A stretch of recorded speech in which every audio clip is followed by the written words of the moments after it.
안녕하세요. 세상 속의 제자도 이상준입니다. 오늘은 여러분들과 함께 요한계시록에 나온 666이 무엇인가 살펴보도록 하겠습니다. 자, 오늘 주제를 같이 나누기 전에 저는 먼저 여러분에게 이 부분을 강조하고 시작하고 싶습니다. 우리가 성경을 읽거나 또 성경을 연구하고 또 성경을 공부할 때 가장 중요한 것은 문맥이라는 거죠. 문맥. 그래서 첫 번째도 문맥이고 두 번째도 문맥이고 세 번째도 문맥이다. 특히 이제 이런 666과 같은 이런 상징적인 언어들, 상징적인 표현들을 우리가 이해하기 위해서는 바르게 이해하기 위해서는 문맥 가운데서 그것들을 살펴봐야 된다는 거죠. 근데 많은 경우에 그 문맥을 무시하고 자의적으로 마음대로 해석하거나 그것들을 이렇게 그 가르쳤던 것들이 우리의 많은 오류들을 지금 만들어내고 있다고 생각을 합니다. 그래서 다시 한번 여러분한테 문맥이 중요하다라고 하는 것을 강조하면서 시작하고 싶습니다. 그러면 666이 나와 있는 본문을 같이 읽도록 하겠습니다. 요한계시록 13장 16절부터 18절까지인데 같이 읽어볼까요? 또 작은 자나 큰 자나 부자나 가난한 자나 자유인이나 종이나 할 것 없이 다 그들의 오른손이나 이마에 표를 받게 하였습니다. 누구든지 이 표를 가진 사람, 곧 그 짐승의 이름이나 그 이름을 나타내는 숫자로 표가 찍힌 사람이 아니면 아무도 팔거나 사거나 할 수 없게 하였습니다. 거기에 지혜가 필요합니다. 지각이 있는 사람은 그 짐승을 상징하는 숫자를 세어 보십시오. 그 수는 어떤 사람을 가리키는데 그 수는 666입니다. 이렇게 되어 있죠. 그래서 이제 우리가 이 본문을 가지고 이것이 무엇을 의미하는지를 같이 살펴볼 건데 그러기 위해서는 방금 앞에서도 얘기했듯이 문맥을 살펴봐야 된다. 그래서 우리가 이 이야기의 흐름을 좀 먼저 확인해 볼 겁니다. 그러기 위해서는 이제 12장, 13장, 14장을 우리가 같이 간략하게 먼저 확인하고 그다음에 이제 이 그 흐름 안에서 그 이야기 안에서 666이 가지고 있는 의미가 무엇인지를 우리가 이제 좀 살펴보려고 합니다. 왜냐하면 666 이 짐승의 표가 나와 있는 이 구절이 13장 제일 마지막 절에 위치해 있고요. 그리고 그와 관계된 이야기가 12장부터 시작해서 14장 1절까지 연결되어 있기 때문에 그래요. 그래서 우리가 그 부분을 좀 간략하게 한번 확인해 보려고 합니다. 먼저 12장 3절부터 보니까 어떤 말이 나오냐면 머리 7개와 뿔 10개가 달린 커다란 붉은 용 한 마리가 있는데 그 머리에는 왕관을 7개 쓰고 있었습니다.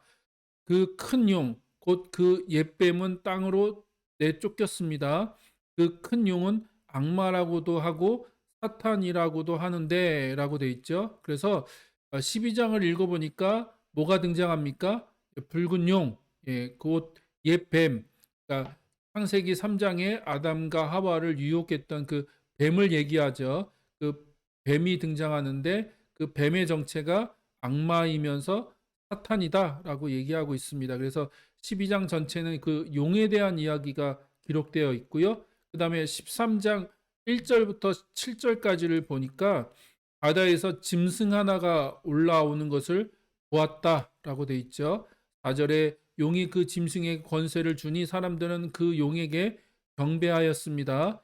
또 모든 종족과 백성과 언어와 민족을 다스리는 권세를 받았습니다라고 하면서 짐승을 이제 그 묘사하기 시작하는데 이그 짐승이 이제 두 번 나오기 때문에 여기서 등장하는 짐승은 이제 첫째 짐승이라고 이제 부를 거고요. 그 다음에 이제 13장 11절, 12절에 보니까 또 하나의 짐승이 등장하는데 같은 짐승이 아닙니다. 서로 다른 짐승이에요. 앞에 나온 짐승은 바다에서 올라오고 뒤에 나오는 짐승은 땅에서 올라오죠. 그래서 우리 이제 또 다른 짐승이 등장하는데 이 짐승은 첫째 짐승이 가진 모든 권세를 그 첫째 짐승을 대신하여 행사하였다라고 얘기하면서 둘째 짐승이 등장하죠.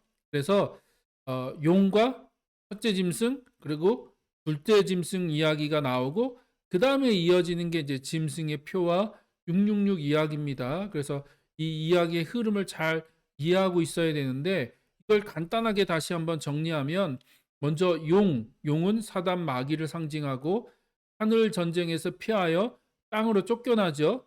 그리고 땅에서 이제 짐승을 자기 대리자로 세우는데 그 자기의 권세, 자기가 갖고 있는 권세를 그 짐승에게 전달하죠. 그리고 이 짐승은 땅에서 하나님을 대적하고 교회를 핍박합니다. 그래서 첫째 짐승의 역할이 하나님의 이름을 모독하고 교회를 핍박하는 역할을 하고요. 그 다음에 이제 두 번째 짐승이 등장하는데 동일하게 용에게 또 이제 권세를 받죠. 그러니까 용의 또 다른 대리자로서 등장하는데 이 둘째 짐승의 역할은 뭐냐면 땅에서 교회를 미혹한다는 거예요. 그래서 그 우상 숭배에 참여하도록 만드는 역할이 둘째 짐승의 그런 어떤 모습으로 묘사하고 있다. 그래서 뭐 중간에 여러 가지 설명을 드려야 되는데 결론으로만 얘기 드리면 첫째 짐승은 정치 지도자를 얘기하는 거고 둘째 짐승은 종교 지도자를 얘기하는 거다라고 여러분이 일단은 결론적으로 그렇게 이해하시면 좋을 것 같고요. 그리고 이 용과 이 두 짐승의 공통점이 뭐냐? 이것도 뭐 설명이 많이 필요한데 그 설명 다 생략하고 이것도 결론적으로만 얘기하면 어린 양 대신 그리스도를 모방한다는 거예요. 그래서 어린 양을 흉내내고 있다는 것을 여러분이 알아두셨으면 좋겠습니다.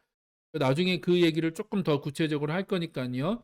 그냥 이 용과 짐승들의 특징이 그렇구나라고 하는 것만 좀 알고 계시면 좋을 것 같습니다.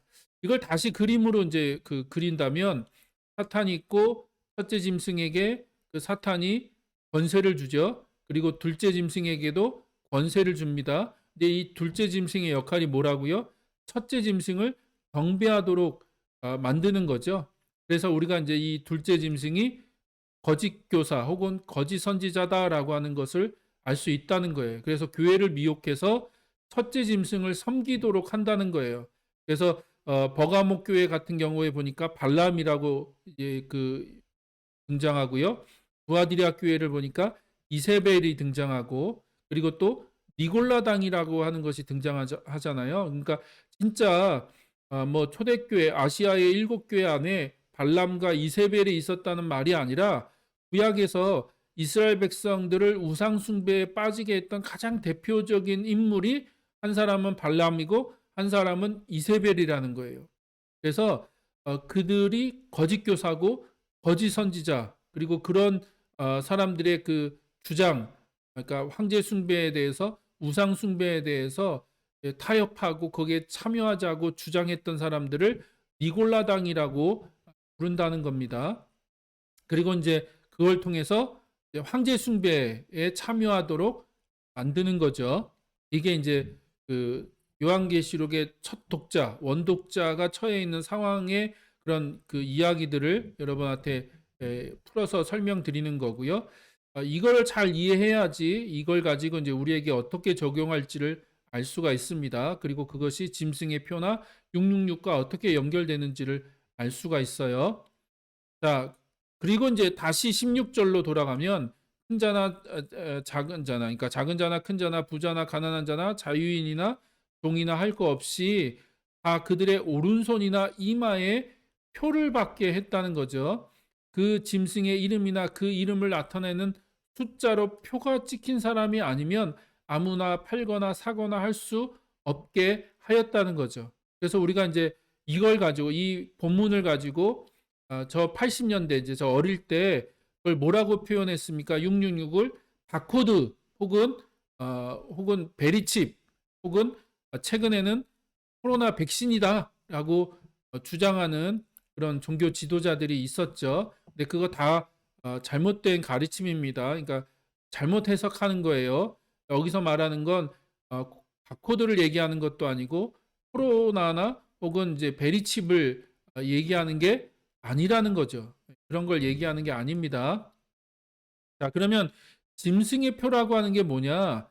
자, 여기서 이마의 표는 분명히 국가가 사람들이 우상 숭배에 의무적으로 참여하는지를 참여하는지의 여부를 재는 방법을 비유적으로 표현한 것이다. 그래서 우리가 어릴 때 왜 뭐 운동회 같은 데 가면 손등에다가 도장을 찍어주거나 아니면 옷에다 스티커를 붙여주는 식으로 해서 황제 숭배나 우상 숭배에 참여하는 사람들에게 어떤 표를 줬다는 거죠. 그 표식을. 그 표식을 줬고요. 그것을 이제 받은 사람들은 어떤 특혜를 누렸다는 거예요. 특권을. 그러니까 이런 배경을 염두에 두고 말한다면 이 표는 로마 제국의 종교적 요구를 따르는 자들에게만 주어지는 국가의 정치적, 경제적인 인증, 그러니까 어떤 그 황제 숭배 혹은 우상 축제에 참여했다는 것을 확인시켜주고 그런 자들에게 정치적인, 경제적인 어떤 특권, 특혜, 그런 것들을 누리도록 했다는 거죠. 근데 이제 그거와 반대되는 개념이 뭐냐면, 자, 이마에 표를 받는 것에 대한 이야기와 반대되는 것이 이마에 인을 받는 것, 그러니까 도장을 받는 것에 대한 이야기가 7장에 나와요. 여러분 7장 3절부터 8절까지를 한번 읽어보십시오. 거기에 이마에 인침을 받은 사람, 그러니까 도장을 받은 사람이 등장하는데 그게 이제 14만 4천이죠. 그 유명한 14만 4천이 나오는데 그러니까 이 짐승이 그것을 모방한 거라는 거죠. 그러니까 하나님의 백성들의 이마에 도장을 받는 것과 이마에 짐승의 표를 받는 것 이게 서로 상반되는 건데 짐승이 어떻게 해요? 어린 양을 모방한다라고 말씀드렸죠. 흉내낸다. 그런 식으로 흉내를 내고요. 그 다음에 14장 1절 그러니까 13장 18절이 666에 대한 이야기고 바로 이어서 14장 1절에 보니까 이런 말씀이 있습니다. 그 어린 양과 함께 14만 4천 명이 서 있었는데 그들의 이마에는 어린 양의 이름과 그의 아버지의 이름이 적혀 있었습니다. 그러니까 7장에선 도장, 인침을 받는 것을 얘기하는 거고 14장에서는 이름이 적혀 있었다. 이마에 이름이 적혀 있었는데 어떤 이름이요? 하나님의 이름, 그 다음에 어린 양의 이름이 적혀 있었다라고 얘기하고 있다는 거예요. 그러니까 이것이 짐승의 표를 받는 것과 대비되는 상반되는 것이다라고 하는 걸 우리가 알았으면 좋겠습니다. 자, 그래서 그러면 이마에 그 도장을 받는 것 혹은 이마에 하나님의 이름이 적혀 있는 것은 무슨 의미냐? 신자들은 그리스도의 이름의 능력으로 보호를 받으며 보호라는 거예요. 보호를 받는 것을 상징적으로 보여주는 거고 이름은 곧 그리스도께서 신자들과 함께 하신다. 그들과 함께 하신다라고 하는 의미라는 거고요. 신자는 고난을 겪고 이 땅에서 그 용과 짐승들에 의해서 박해와 핍박과 심지어는 순교를 당하는 일까지 겪게 되는 거죠. 지금 이제 초대교회 아시아의 그 7교회가 그런 상황 가운데 놓여 있는 거잖아요. 그러니까 신자들은 고난을 겪고 심지어 죽을 수도 있지만 궁극적으로는 영생의 상을 받는다는 거죠. 그러니까 이마에 도장을 받은 사람들, 그다음에 그 이마에 하나님의 이름이 적혀 있는 사람들은 영생의 상을 받고 비신자는 일시적으로 그러니까 이 땅에서 그런 어떤 짐승의 표를 받음으로 정치적으로 경제적으로 번영을 누리지만 그러나 궁극적으로 영원한 사망의 처벌을 받을 거라는 거죠. 이해되시죠? 그리고 이제 또 우리가 연결해서 살펴볼 수 있는 것이 하나 있는데 구약에서 하나님은 이스라엘에게 하나님에 대한 그들의 헌신과 충성을 계속 상기시키기 위해서 토라 하나님의 말씀 율법을 내 손의 기호와 내 미간의 표로 삼아라. 그래서 그 손목에 그리고 미간이라고 하는 건 이마죠. 이마에 그 붙이도록 얘기하셨잖아요. 그러니까 이게 같은 개념이라는 거예요. 같은 개념. 그래서 이마는 지성적인 헌신을 의미하고 손은 이 헌신에 대한 실천적인 성과, 그러니까 순종, 충성을 얘기한다는 거예요. 그래서 동일한 헌신과 실천, 그런 순종을 짐승도 요구한다는 거죠. 이해되시죠? 그러니까 이마와 오른손에 짐승의 표를 받느냐, 아니면 그 도장을 받느냐, 그러니까 예수 그리스도의 도장을 받느냐, 하나님의 이름이 적힌 그걸 받느냐에 따라서 그것이 누구에게 충성할 것인가, 내가 누구를 따를 것인가라고 하는 그거에 대한 개념의 그런 의미라고 하는 것을 여러분이 이해하시면 될 것 같습니다.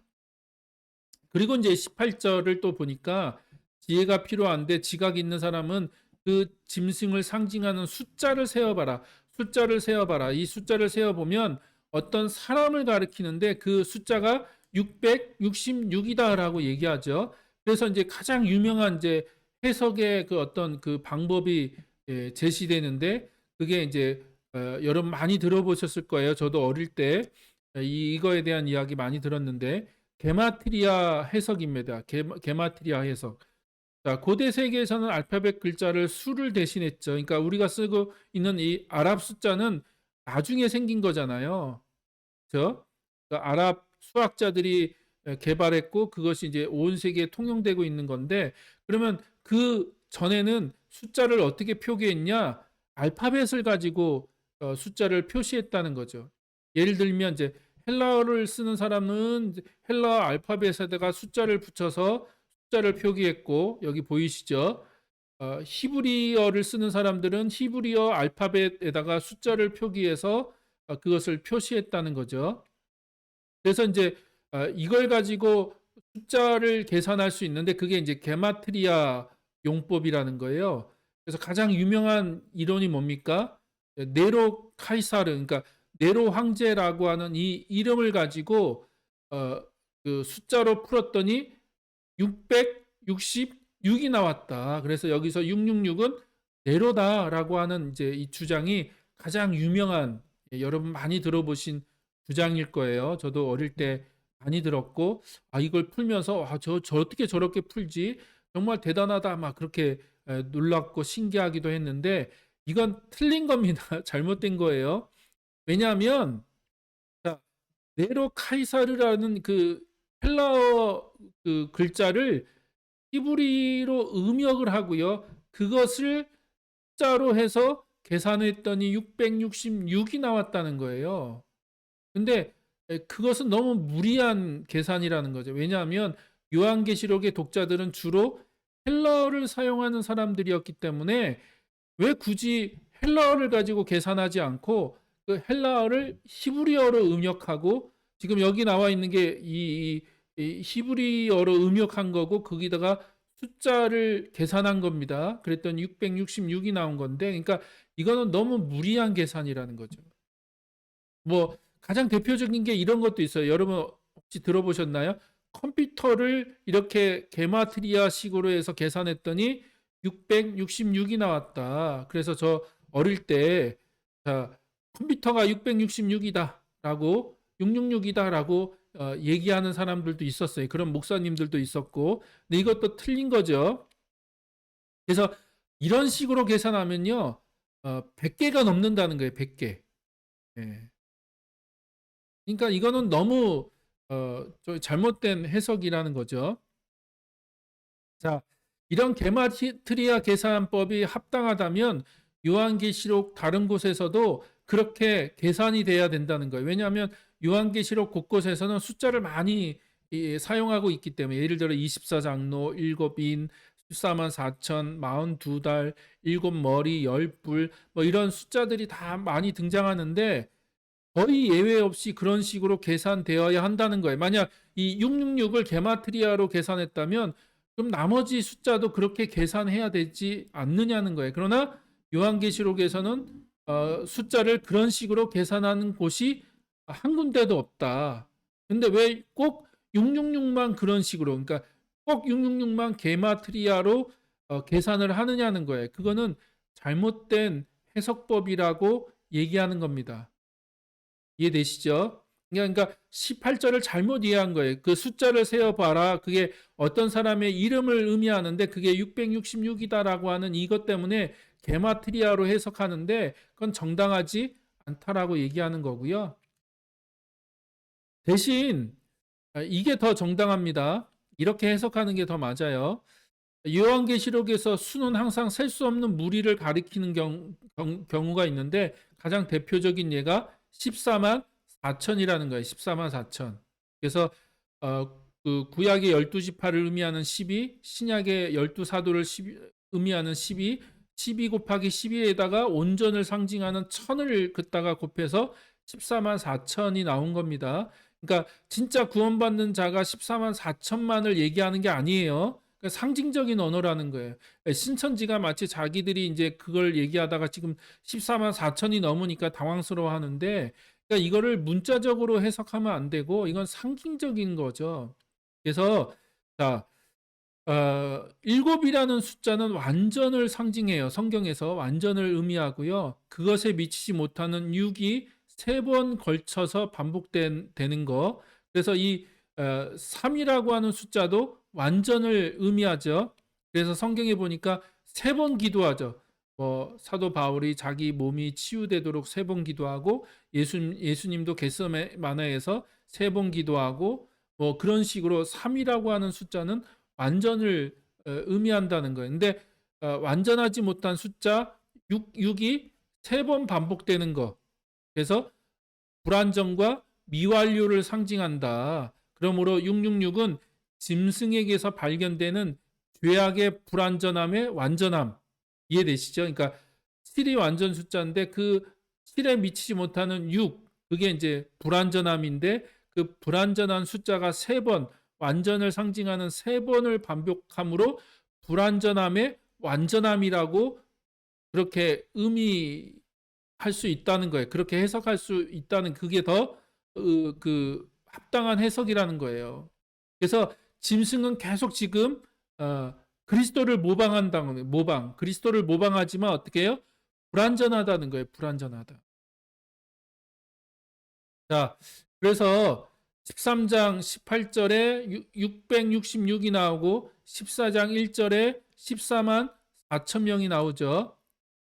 자, 이렇게 결론 내릴 수 있습니다. 어린 양을 섬기고 어린 양을 따르는 사람들이 있죠. 그 사람들이 누구예요? 이마에 그 도장을 받고, 그러니까 인을 받은 사람들, 혹은 그 이마에 하나님의 이름, 어린 양의 이름이 적혀 있는 사람들, 그 사람들이 14만 4천 명이죠. 그리고 또 다른 무리가 등장하는데 누굽니까? 짐승을 섬기고 짐승을 따르는 사람들, 그 이마에 짐승의 표를 받고 짐승의 숫자를 얘기하는 거죠.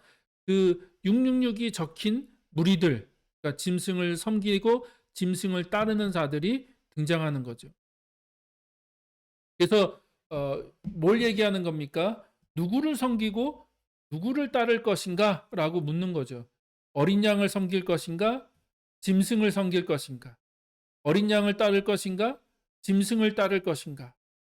자, 어린 양을 따르는 사람들에게는 어린 양의 이름이 새겨질 거고, 짐승을 따르는 사람들에게는 짐승의 표 666이 새겨질 거라는 거예요.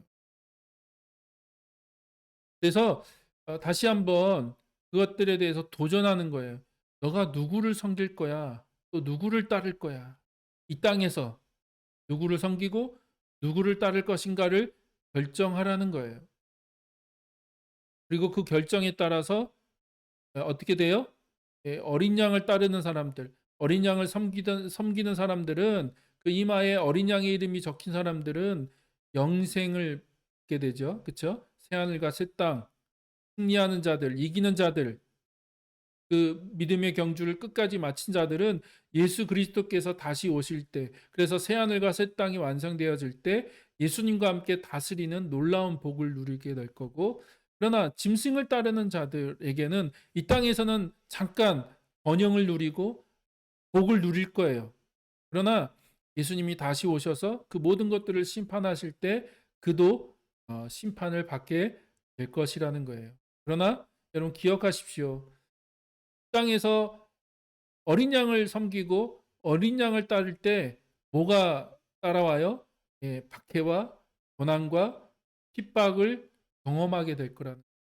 그러나 그럼에도 불구하고 너가 누구를 섬길 것이며 누구를 따를 것이냐라고 묻는 것이 이 지금 이 12, 13, 14장에서 얘기하는 이 얘기예요.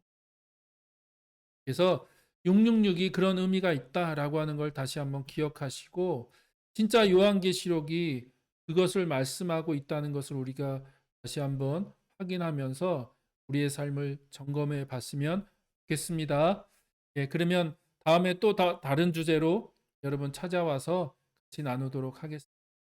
그러면 마치도록 하겠습니다.